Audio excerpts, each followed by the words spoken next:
नमस्कार, कैसे हैं आप लोग। उम्मीद करते हैं आप लोग ठीक होंगे। कल के वीडियो में हम लोग समझे थे मैट्रिक्स क्या है और उसके ऑर्डर के बारे में समझे थे। आज हम लोग समझेंगे मैट्रिक्स के प्रकार, मैट्रिक्स के कितने प्रकार होते हैं। तो चलिए हम लोग समझते हैं मैट्रिक्स के प्रकार। पहला क्या है? पहला है वर्ग आव्यूह। वर्ग आव्यूह कहने का मतलब स्क्वायर मैट्रिक्स। वह आव्यूह जिसका पंक्तियों और स्तंभों की संख्या बराबर हो। वह आव्यूह जिसका पंक्तियों और स्तंभों की संख्या बराबर हो। पंक्ति क्या होता है? जो पड़ी हुई लाइन है, और स्तंभ क्या है? जो खड़ी हुई लाइन है। पंक्ति स्तंभ, पंक्ति मतलब पड़ी हुई लाइन, स्तंभ मतलब खड़ी हुई लाइन। यदि दोनों का दोनों बराबर हो, पंक्ति की संख्या और स्तंभ की संख्या यदि बराबर हो, तो उसको बोलेंगे वर्ग आव्यूह। वर्ग आव्यूह। अब इसमें समझते हैं एग्जाम्पल। एग्जाम्पल क्या है? ए बराबर दिया हुआ है, एक रो दो रो, एक कॉलम दो कॉलम, 2 गुने 2। इसका ऑर्डर देखिए तो 2 गुने 2 है, यानी कि जितना रो है उतना ही कॉलम है। इसको बोलेंगे स्क्वायर मैट्रिक्स। इसमें देखिए एक रो दो रो तीन रो, एक कॉलम दो रो कॉलम तीन कॉलम, तो 3 गुने 3, तो यह हो जाएगा हमारा स्क्वायर मैट्रिक्स। ठीक है। यहाँ पर लिखा भी है पंक्ति की संख्या बराबर स्तंभ की संख्या, यानी एम बराबर एन, एम बराबर एन।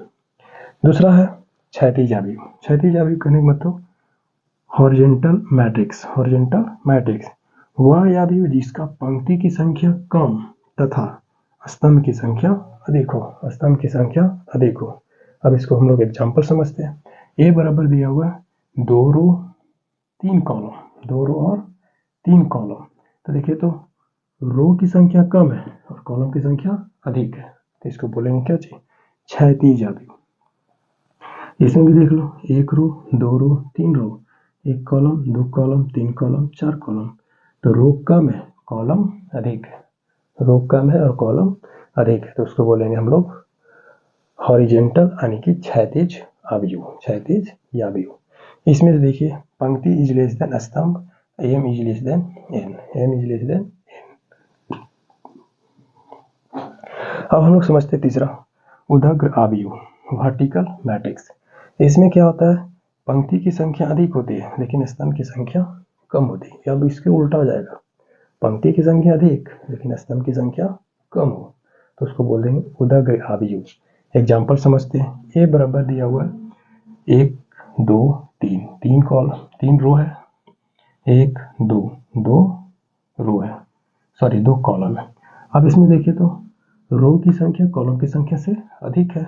यहाँ भी समझते हैं, 1 2 3, 3 कॉलम है, लेकिन रो को देख लेते 1 2 3 और 4, 4 गो रो है। तो देखिए तो रो की संख्या अधिक है, कॉलम की संख्या कम है, तो उसको बोलेंगे क्या चीज? उदग्र आव्यूह। अब चलते हैं नेक्स्ट की ओर। 3 मैट्रिक्स समझ में आ गया। चौथा मैट्रिक्स समझते हैं। चौथा मैट्रिक्स है पंक्ति मैट्रिक्स, पंक्ति आव्यूह, यानी कि रो मैट्रिक्स।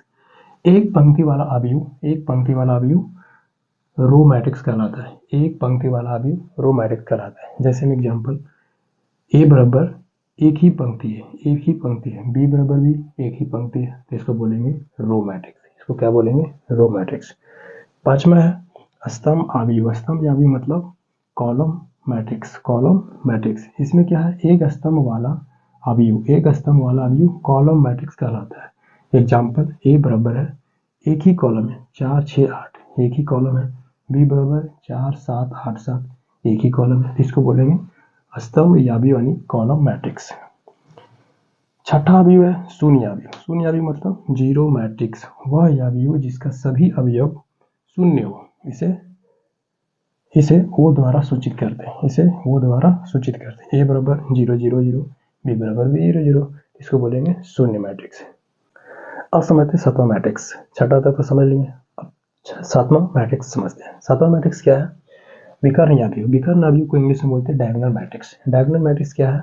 डायगोनल मैट्रिक्स हम उसे कहेंगे जो A11 A1 A22 A33 से लेकर के AM तक है, उसको हम बोलते हैं विकर्ण आव्यूह। क्या बोलते हैं? विकर्ण आव्यूह। यह हमेशा होता है वर्ग आव्यूह के रूप में होता है, यानी कि हमेशा तभी इसका डायगोनल निकलेगा जब तक यह वर्ग आव्यूह नहीं है। जैसे हम एग्जाम्पल लेते हैं, ये हम ले लेते हैं C बराबर इस तरह से 2 3 6 7 8 9।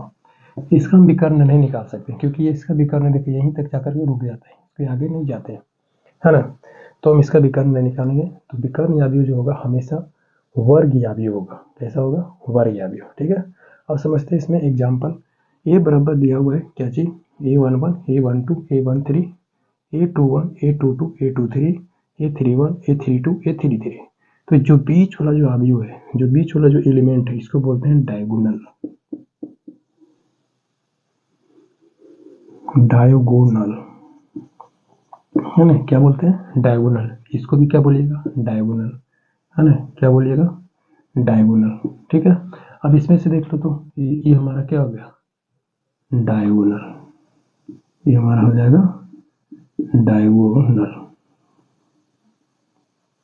Diagonal matrix. ठीक है, यानी कि डायगोनल मैट्रिक्स हमेशा इस तरह से होगा, ई कोना से लेकर के ई कोना जोड़ देंगे। ई कोना से कोना तभी होगा जब वो वर्ग या भी होगा। ठीक है, सातवां मैट्रिक्स समझ में आ गया। अब चलते हैं आठवां की ओर।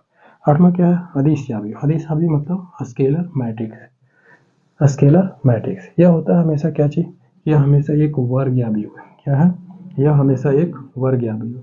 दूसरा क्या है, विकर्ण के सभी अवयव समान होते हैं। विकर्ण के सभी अवयव समान होते हैं और विकर्ण को छोड़कर सभी अवयव शून्य होता है। विकर्ण को छोड़कर सभी अवयव शून्य होता है।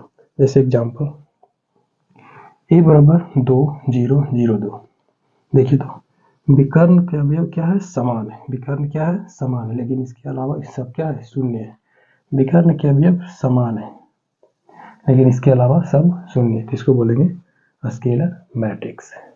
अब लास्ट चलते हैं नौमा मैट्रिक्स में। 8 तक देख लिए नौमा मैट्रिक्स क्या होता है, और ये हम लोग का लास्ट है। इसमें देखिए लास्ट क्या है, इकाई अवयव। इकाई अवयव का मतलब होता है यूनिट मैट्रिक्स। यूनिट मैट्रिक्स क्या है, ये हमेशा क्या होगा, एक वर्ग अवयव होगा, एक वर्ग अवयव होगा। दूसरा बोला जाता है कि इसके विकर्ण के सभी अवयव एक होना चाहिए, एक होना चाहिए, है ना। और तीसरा बोलता है कि इसके विकर्ण को छोड़कर सभी अवयव शून्य होना चाहिए, सभी अवयव शून्य होना चाहिए। और चौथा बोलता है कि इसे आई द्वारा सूचित करते हैं, इसे आई द्वारा सूचित करते हैं। अब देखिए I2 का मतलब होता है, 2 जहां लिखा रहेगा इसका मतलब होगा 2 रो 2 कॉलम, 2 रो 2 कॉलम। देखिए इसका विकर्ण जो है एक एक है, बाकी सब शून्य है। I3 का मतलब हो गया 3 रो 3 कॉलम। इसका विकर्ण या अवयव जो है एक एक है, बाकी इसके अलावा कौन, सभी शून्य है, सभी शून्य। उसी प्रकार I4 है तब 4 रो 4 कॉलम। I5 है मतलब 5 रो 5 कॉलम। धन्यवाद।